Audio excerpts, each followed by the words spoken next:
Welcome to Deep Dive Lab, where we break down and dissect cutting-edge scientific research, from advanced biomedical technologies to breakthroughs in material science and physics, all told as compelling, easy-to-follow stories. So to kick things off today, I want you to put yourself in a very specific situation. Okay, I'm ready.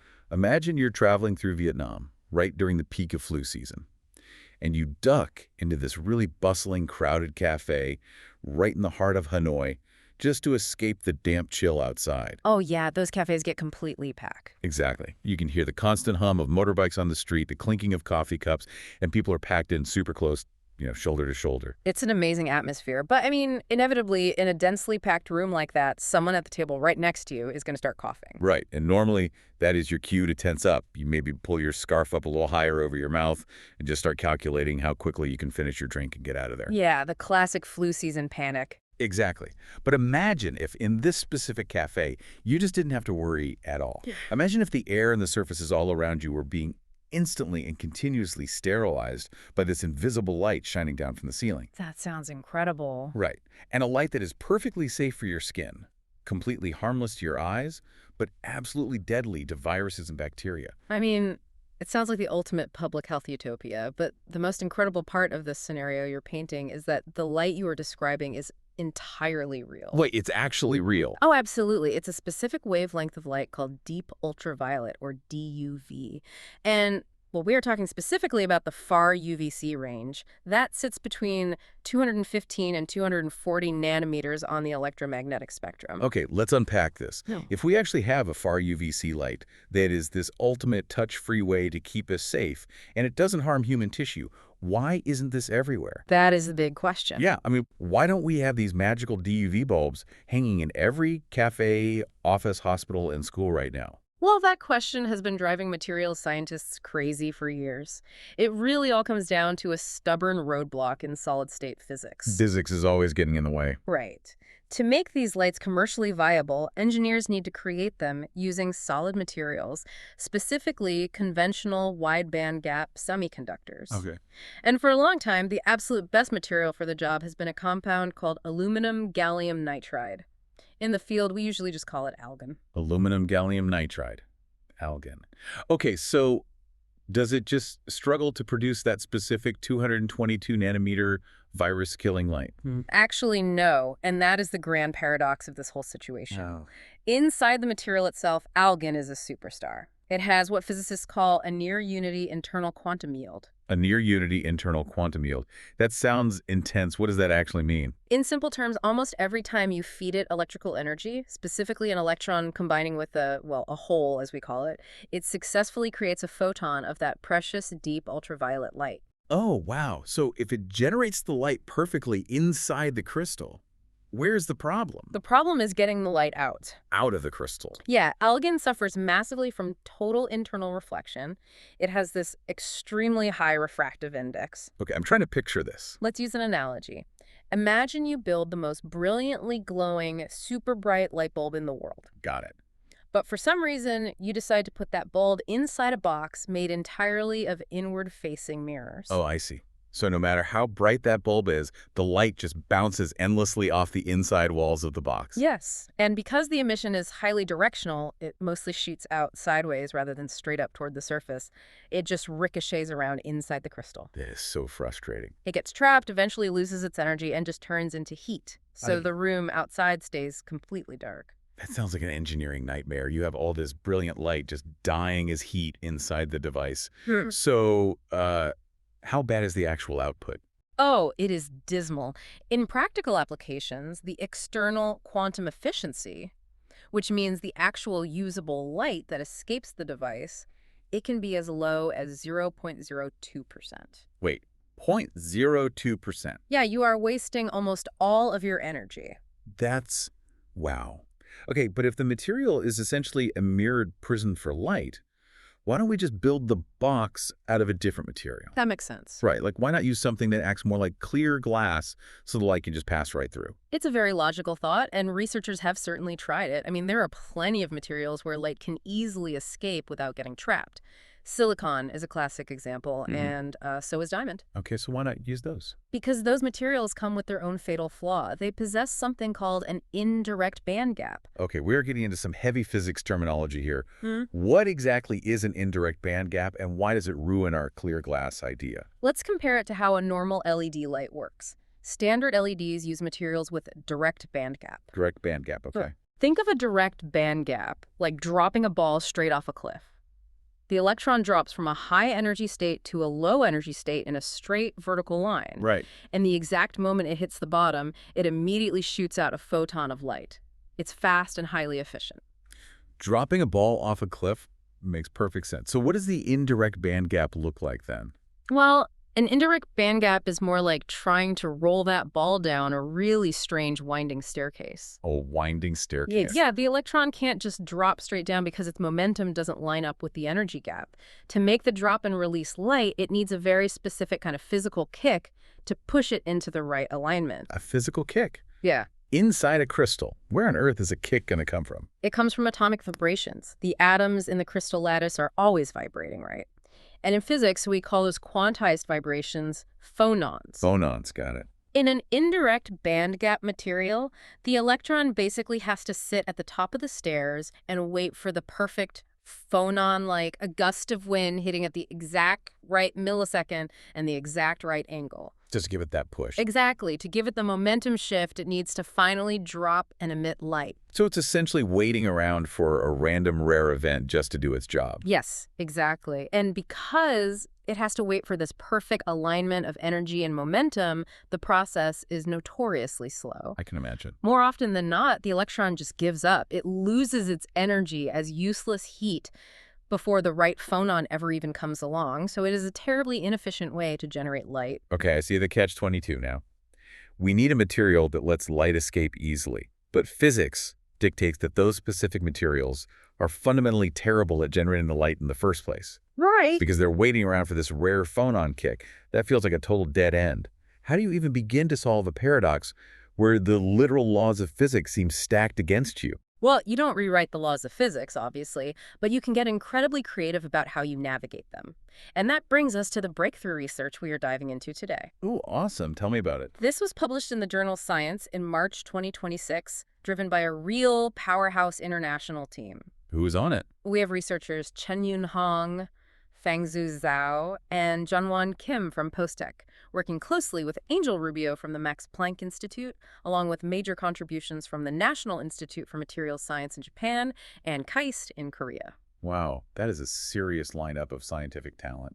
So what did they do? Did they invent some exotic new element in a particle accelerator? Not at all. They looked at a very ordinary common material called hexagonal boron nitride, or HBN.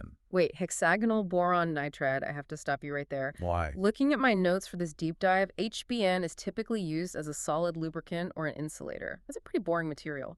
But much more importantly, HBN is an indirect band gap material. Yes, it is. You literally just spent the last 5 minutes explaining why indirect band gap materials are the absolute worst choice for making light because of that slow phonon wind thing. Are you telling me these top-tier scientists chose a material that physics says just shouldn't work? You have zeroed in on exactly what makes this paper so brilliant.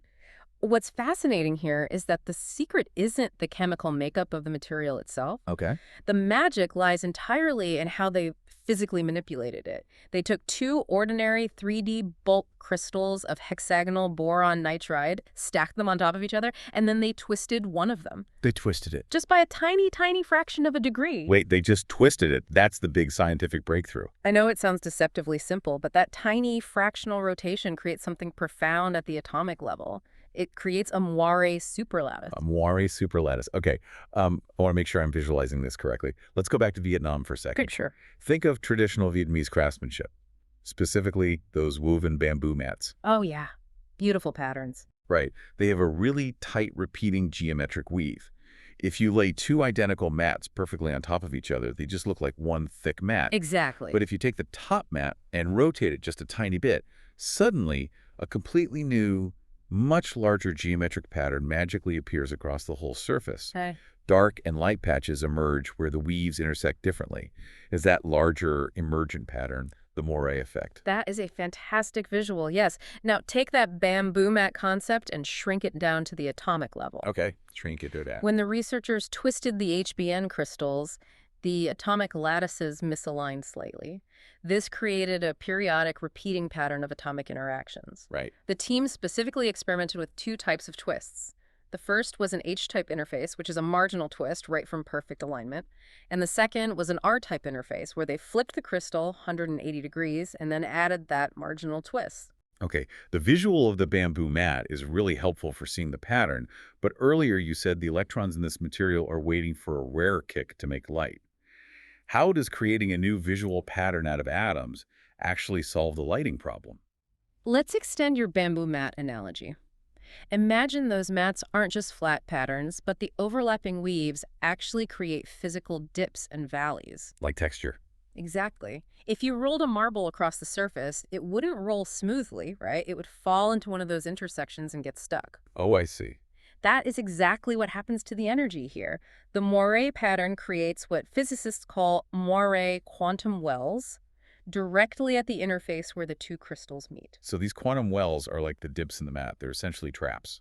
Precisely. They are tiny, inescapable nanoscale traps for charge carriers.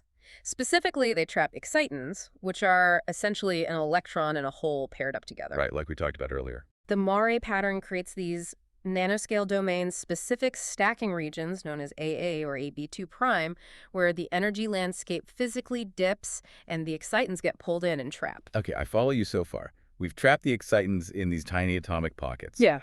But my question still stands. How does trapping them solve the indirect band gap problem? Even if they are trapped in a tiny room, don't they still need that perfect phonon wind to come along and kick them before they can emit light? This is where the sheer elegance of quantum mechanics comes into play. When you squish an exciton into a tightly confined nanoscale space, the normal rules of momentum start to get a little fuzzy. Fuzzy how? Because they are highly localized in these traps, the excitons get, well, they get antsy. They don't have to wait around for one specific perfect phonon anymore. The strict rules relax. Oh, so they become less picky about the kind of kick they need. Exactly. Because of their confinement, they can interact with a much broader range of atomic vibrations. Any slight breeze will do. They rapidly and easily find the phonons they need to drop their energy state and emit a photon. By trapping them in a tiny space, you essentially force them to bump into the exact thing they need to create light. Wow. So instead of waiting years for the perfect gust of wind, they're stuck in a tiny room where even a slight vibration triggers the light. That is incredibly clever. It really is. Did they measure how much this lowered the barrier? They did. By using a highly precise measurement technique involving femtosecond lasers, they found that this tiny physical twist actually reduced the energy barrier for making light by a massive amount, up to 300 milli-electron volts. Is that a lot? In the quantum world, that is a colossal drop. The excitons are confined, the process of losing energy as heat is heavily suppressed, and the light emission absolutely skyrockets. That is amazing. And this brings us to the actual results. Right. When they measured the far UVC light coming out of these twisted HBN crystals, it wasn't just a slight incremental improvement. Looking at the study, it was more than an order of magnitude stronger than those state-of-the-art algin materials we talked about at the beginning. We are talking over 20 times more efficient. 20 times. It is a staggering leap. They completely bypassed the fundamental physical limits that had held the entire field back for decades. That's huge. But, the research team didn't just stop at shining lasers at a crystal in a lab to prove a theory.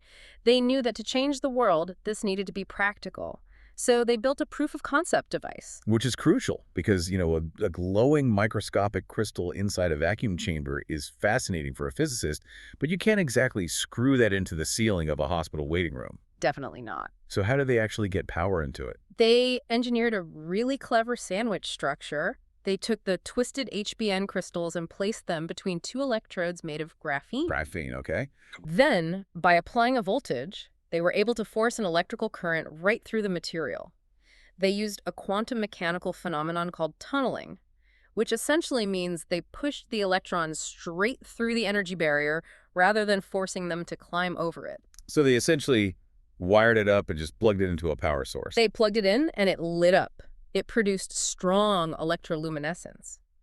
This proved that this wasn't just some theoretical parlor trick. Right. They demonstrated that we can actually drive these highly efficient DUV emissions electrically, which is the absolute baseline requirement for building any commercial device you can buy off a shelf.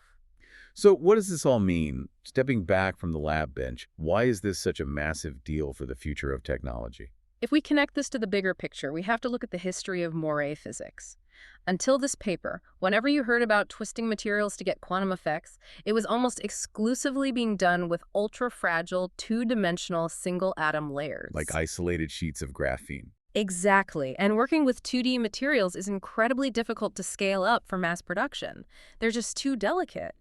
But this research proves we can harness these powerful quantum traps in 3D bulk materials. And bulk materials mean they're physically robust. Yeah. They aren't delicate curiosities that only exist in a clean room. They're solid, stable, and ready for actual factories to start manufacturing. That is the paradigm shift. We now have a general framework where we can completely rewrite the optical properties of a solid block of material simply by changing its physical geometry. Just altering the twist angle. Right, rather than having to spend $1 billion inventing entirely new chemical compounds. Man, let's ground this in everyday reality for a second.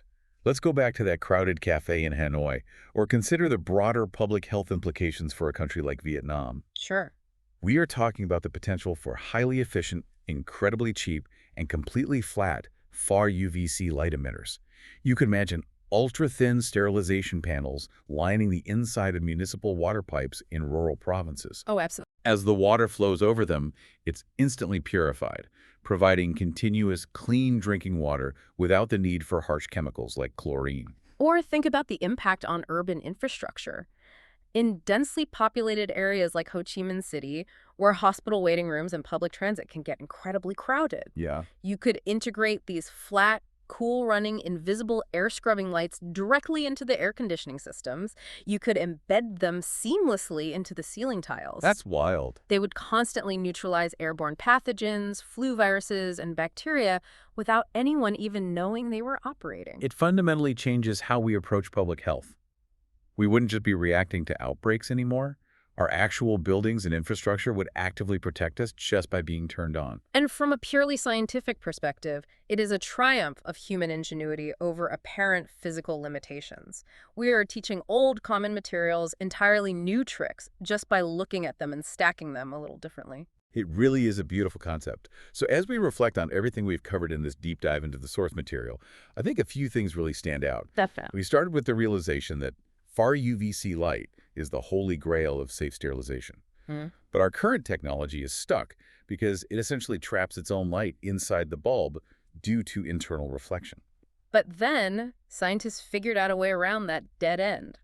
They took an ordinary bulk material that is inherently terrible at making light hexagonal boron nitride and simply twisted 2 layers of it by a fraction of a degree. Right. That tiny geometric rotation created a Moiré superlattice, forming tiny quantum traps that grab the energy and release it as highly efficient deep ultraviolet light. And by doing that, they completely overrode the traditional limitations of indirect bandgap materials. They created a light source that beats the absolute state-of-the-art technology by a factor of 20, and they proved it can run on electricity, bringing it right to the edge of real-world commercial use. When you look at the philosophy behind this discovery, it is deeply inspiring. We so often assume that scientific breakthroughs require the discovery of a brand new element or the synthesis of some incredibly complex, toxic new chemical. Yeah, we always want the flashy new thing. But this research reminds us that science is sometimes just about curiosity. It's about taking the ordinary, boring things we already have and looking at them from a slightly different angle. Yeah. A literal twist of perspective can unlock hidden quantum superpowers in the materials that are sitting right in front of us. I love that. And that leads to a truly fascinating question to walk away with today. If twisting a simple common crystal by just 1 degree can create a revolutionary pandemic-fighting light source, what other unbelievable technologies are currently hiding in everyday materials, just waiting for the right twist? It makes you look at the physical world completely differently. The building blocks for the future are already here. We just have to figure out how to stack them. Couldn't have said it better. Thank you so much for joining us on this deep dive into the source material here at Deep Dive Lab. We've loved unpacking this mystery with you all, and we warmly invite you to follow and subscribe so you don't miss our next journey of discovery. Until next time.